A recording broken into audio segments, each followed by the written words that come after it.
Pitch dark. I see. The scrubby buffer this morning. Scrubby buffer. The scrubby. And you, the culprit. Anyway. That's cleaned up all right. I don't think I'll take up concreting for a living.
You hungry, girl?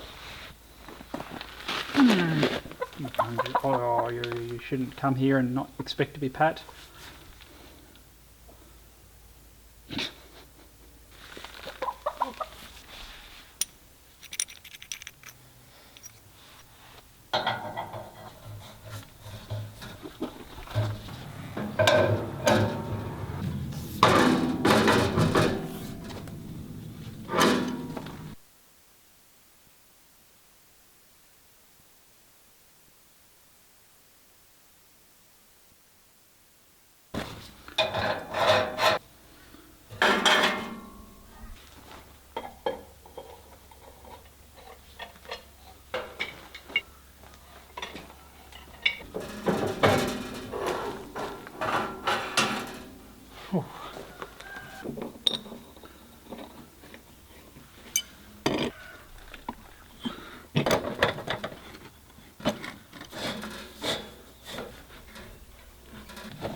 Wow.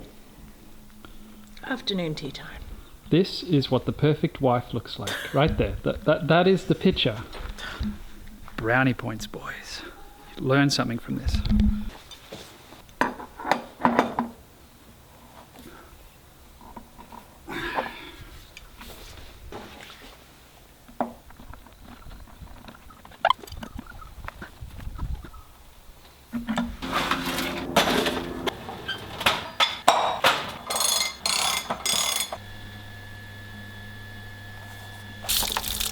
Yep.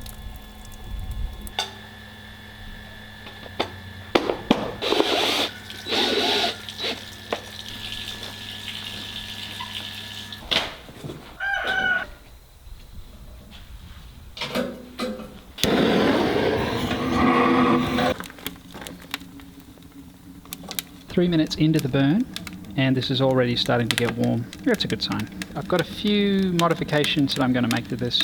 Oh, you can hear that making kettle noises. That's great. This is an open system, by the way. So when I mean an open system, basically what I'm saying is that there, the opening at the top, oh man, I look wild. This is the first time I've looked at myself all day. It's open to the atmosphere. This is not an enclosed vessel. It cannot build up pressure. And that's kind of a must with these unregulated heat sources. If you were to hook this up to a standard domestic hot water system in a house, you would risk blowing up the hot water system. Let's say your pressure relief valve was faulty. You know, the electric system has a thermostat in it so that when it gets up to a certain temperature, it turns off, where that doesn't happen with this. It's just a fire and it's just going to burn as hot as it can, providing I keep feeding it. So because of that, the system must be open. You cannot have an enclosed system, otherwise, kaboom. Ooh, we're already generating steam. It's good. I overfilled this thing, so it's going to make a bit of a mess. Okay, so we're nearly at the 10-minute mark, and this is running at temperature now. Oh Lord, that'd be warm. Oh yes, that is warm. Oh yes. Ah, this is good. All right. After this test, I'm going to fill this with sand and turn it into a thermal battery. But I just wanted to give it a run without the sand and just keep track of how long it took to get up to temperature, just how it would run without insulation, just to test the theory that I mentioned in the last video. So that's what we're doing now. That is so hot that that it's uncomfortable to keep my hand on it. Okay.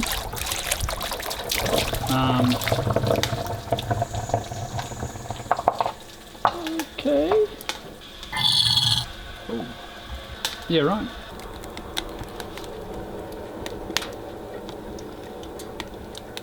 Okay, the inlet pipe is ridiculously hot. And the outlet pipe even more so. Whoa, that's hot. There she blows. I haven't actually fed it since we last talked, so this is doing a marvellous job.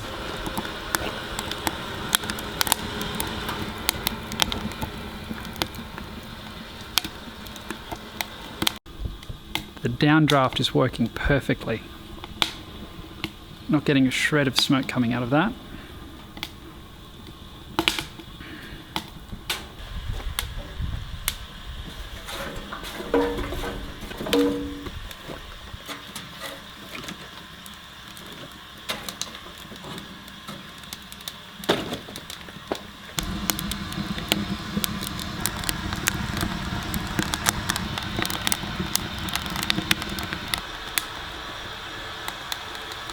Okay, we are at 65 degrees.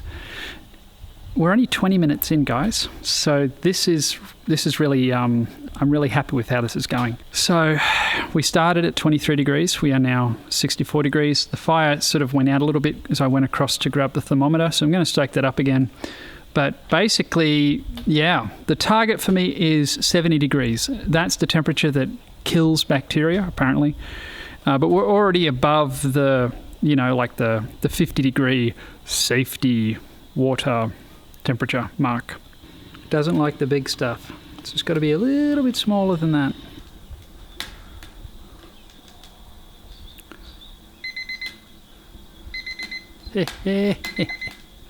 Oh, it's good. All right, we're over. I guess at this point, let's just see how high we can get it. What is the time? Exactly half an hour. So we went from room temperature water to 76 degrees in half an hour. Oh, I can't tell you how relieved I am that this is working. This is working better than I expected. A huge part of that is the sloped burn chamber. Heating that small amount of water really quickly, and then it sort of, yeah, I'm thrilled. So that's cool. So I can let this, tripping over my words, I can let this go out now and silicon up some of the holes at the bottom, because I never actually intended to fill this thing with sand, because, yeah, but you guys said that it would be a good idea, and I looked into it and I'm like, that's actually a brilliant idea. Sand is an incredible thermal conductor. It takes up the heat quickly and holds it for a long time. So that just sounds perfect. This whole top chamber filled with sand, and it gets hot and then it stays hot, so that when this thing goes out, so you burn it for half an hour, the whole thing gets hot and it probably will stay hot for another hour. And what that's going to do is continue the thermal siphoning, because I understand due to stratification, and that's like the temperature differences in the water down the bottom is going to be cold and the water up the top is going to be hot. But you take the water from the top, you don't use the stuff at the bottom. And the longer this goes around and around, the more of that water is going to be heated. Ideally, and I need to do this, is up here, I plan on putting that drum on a stand that's above the height of the top of this, so that it becomes the reservoir and it will self-gravity feed. So as I use the hot water, it'll replenish itself from the bottom, which isn't going to affect the temperature of the water because of the stratification. And yeah, that's the plan. That's the next step. I've just run out of time and I had to just roll with this currently. And that alarm's just going to keep bugging me. I know, you made it 76 degrees. Yippee. Okay, I'm unplugging it.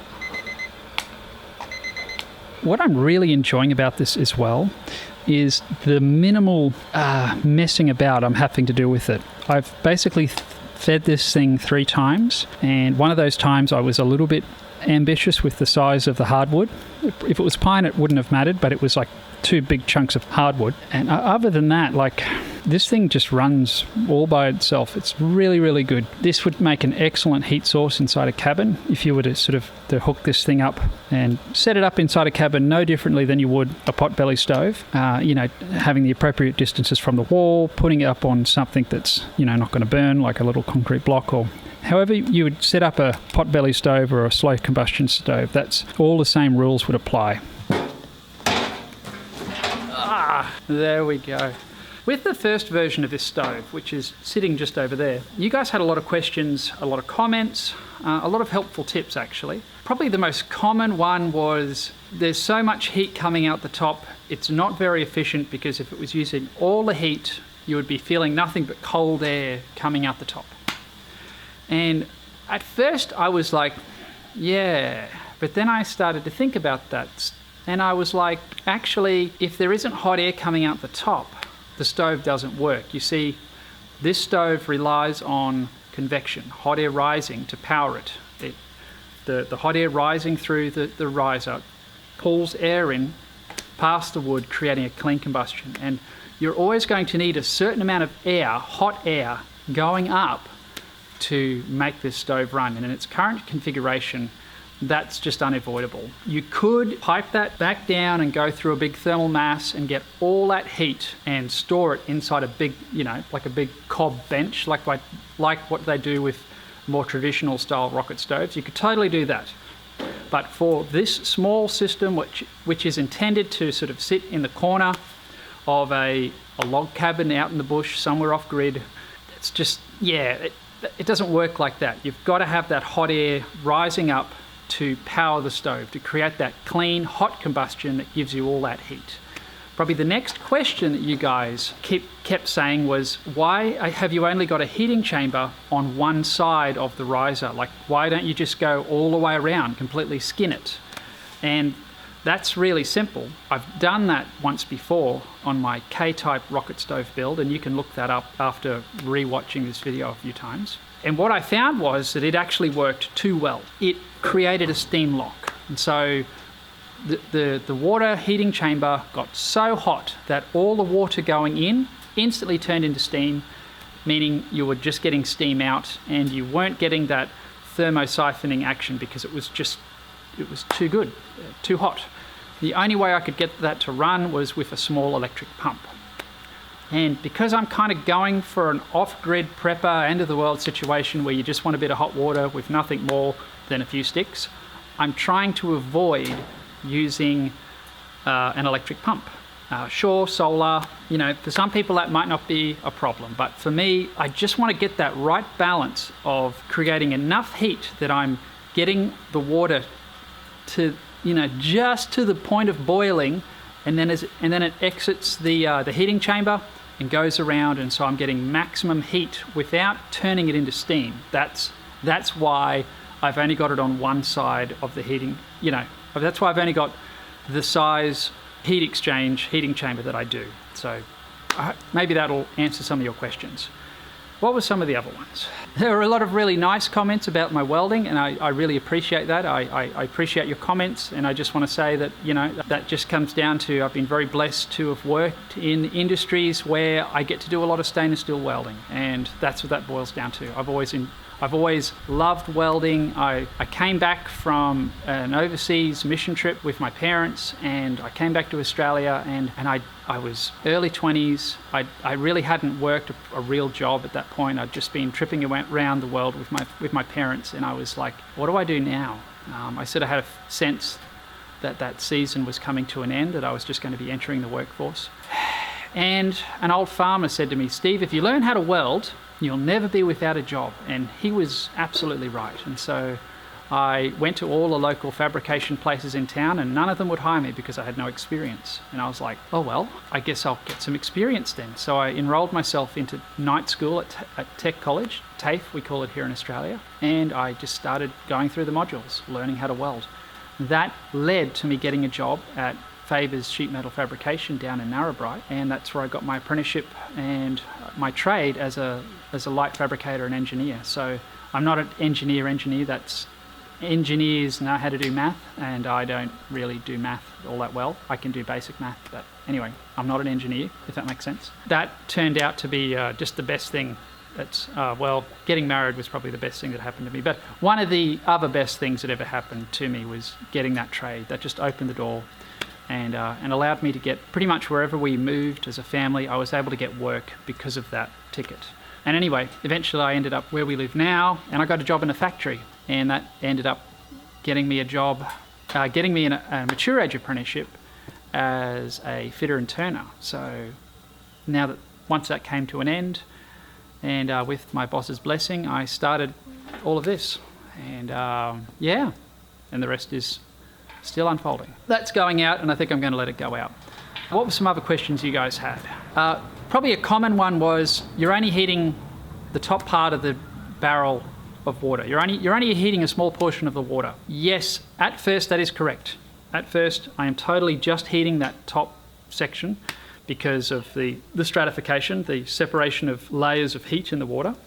But what happens is that after it sits for a while, that heat does soak its way down through, and you end up with a general temperature all the way through. And by the next day, I could come out and turn the tap on at the bottom of the tank and get hot water.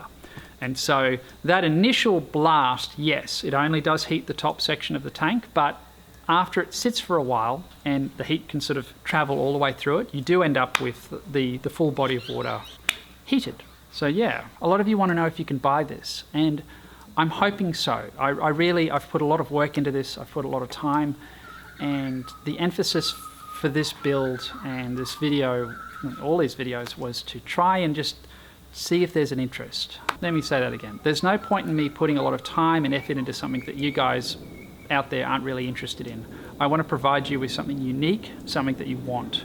And so that's why we do these videos. That's why I should let this thing go out.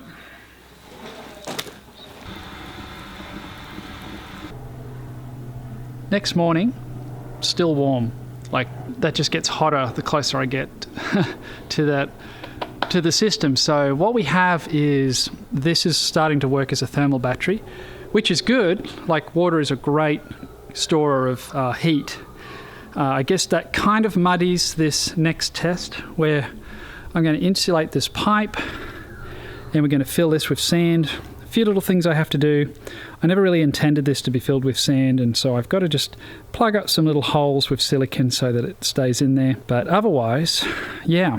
And I think that's also something about this design is, if you're using this in an off-grid situation, every day that you used it, potentially, it's not potential, this is just going to get better and better as far as the storage of heat.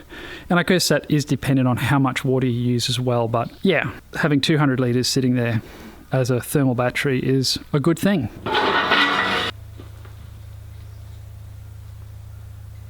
This is the cheap stuff. So I've sealed this main seam here, front and back, and there are a few little holes on the corners where there just needs to be a certain amount of relief so you can actually fold it. They've all had a little daub of silicone. And I'm going to do a little experiment. This is a cocoa fibre roll, and this was $17 from my local Mitre 10 hardware. And I'm going to use that as the initial layer to go around the pipe. I have some proper U-Butte industrial insulation material, but I don't like its chances of being in direct contact with that hot pipe. That thing got pretty cooking, and I imagine that it would melt. So this will act as an insulation barrier for the insulation.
So starting temperature in Fahrenheit is 120 degrees. It's 12 o'clock now. These hot water tanks are just brilliant for holding the heat. I guess they're doing what they're designed to do, eh? So this is it. We're ready for the next test.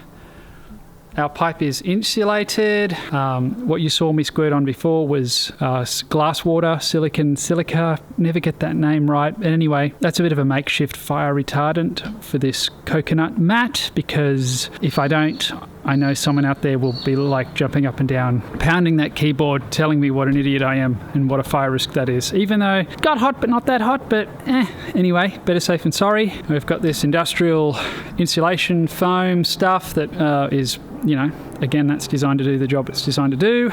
And we have our riser heat shield cavity filled to the top with play sand. It took just a little bit less than 2 bags of, 10 kilo play sand. So yeah, whew. Let's light it.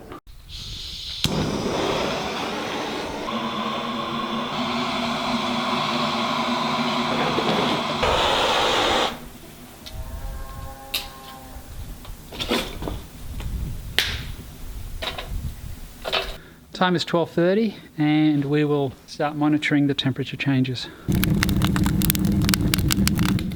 This is really interesting. These 4 holes are below the height of the burn grate. You can see that the weld's just there above it. And there's a lot of fire, but it looks like we're getting a double downdraft, if that's a thing. I don't even know what to call that. This ash collection chamber, it's not even this high, like it's barely full. This is working well. I imagine the warm-up time is going to be a lot longer with this full of sand. Not to mention this sand, straight out of the bag, is a little bit damp. So we're dealing with that as well. But I guess this was to be expected. The first thing that needs to happen is all that sand has to come up to temperature. 40 minutes in, and that's our temperature. Warm, I would say. Not bad.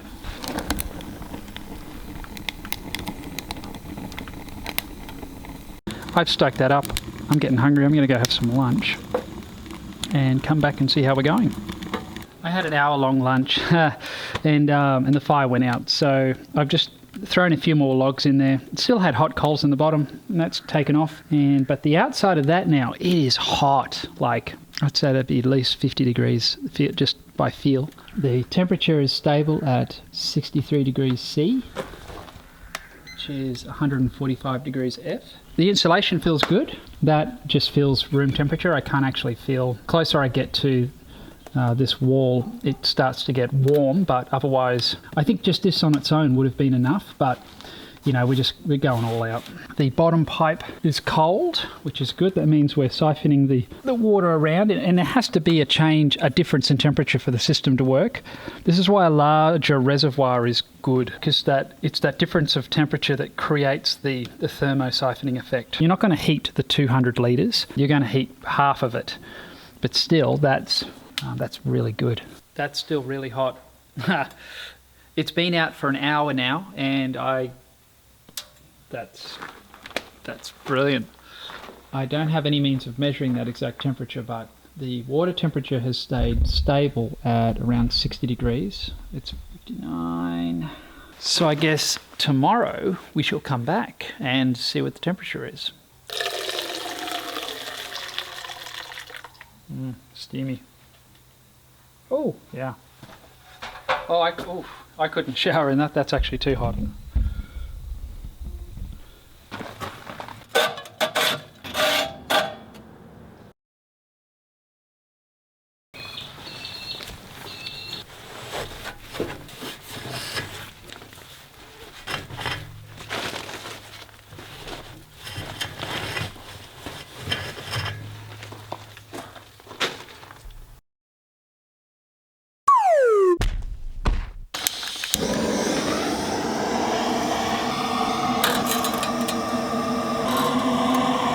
Starting temperature is 25 degrees C or 77 degrees Fahrenheit, and the time is 10:20. Let's see how we go.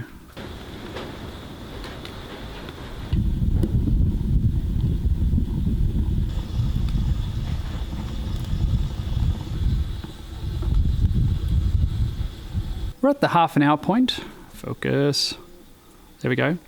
We are at 53 degrees C and 127 degrees F. So we're at a reasonable temperature already. I think the insulation is just working better than the sand, unfortunately. And let's talk about that.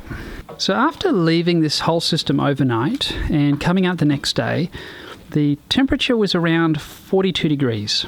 After sitting overnight, that's what we ended up with. And to be honest, that actually wasn't all that much better from when this was just empty. So I feel like what's happened is the thermal load of the sand and heating the water was just a bit much. What we were doing was effectively taking heat away from the water to heat the sand. But because we never got everything hot enough to begin with, the overall gains that I thought I would have seen just never eventuated.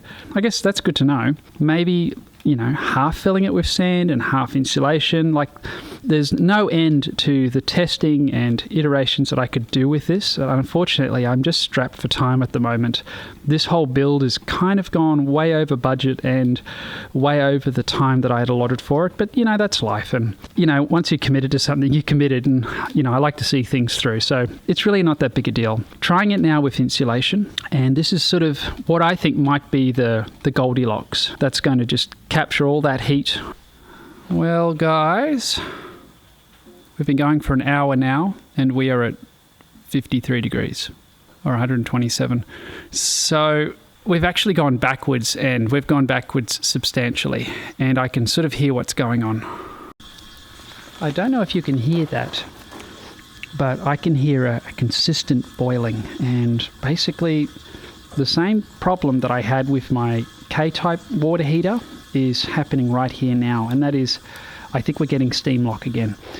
It's working too well. We're not getting a natural circulation of water, because as the water comes into the heat chamber now, it's instantly turning into steam, and because of that, we're not getting the circulation that's going to actually transfer the heat into the water. We're just getting the odd steam bubble. So what I feel like is potentially is the best way to run this is no insulation. As far as if you were to set this up in a cabin or something, to have no insulation in this means that you would get a lot more heat radiating off it. So there's that benefit as well. So, you know, I'm not often right, but it appears that in this case I might have been on the money in regards to the configuration of this being no insulation. So I guess on that bombshell, thank you very much for watching.